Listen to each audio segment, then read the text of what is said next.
هذا يدل على ما فعله الحكام الظالمون. هنالك وفدان تحركا لزيارة الإمام الرضا صلوات الله عليه في خراسان. الوفد الأول وفد من العائلة العلوية عن طريق شيراز إلى خراسان. هذا الوفد ضم الألوف كما يقول المؤرخون من العائلة الهاشمية.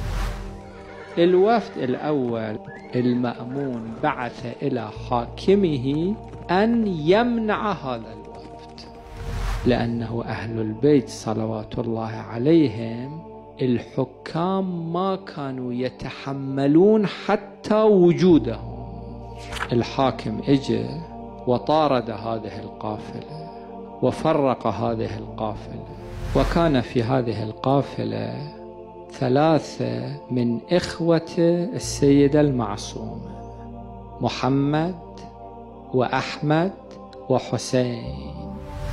هؤلاء اضطروا إلى التخفي وتبديل ملابسهم ودخلوا مدينة شيراز متخفين، وذهبوا إلى بعض البيوت واختفوا فيها. بعد فترة الحكومة عرفت محل أحمد ابن الإمام الكاظم وبعثت جيشا لقتله.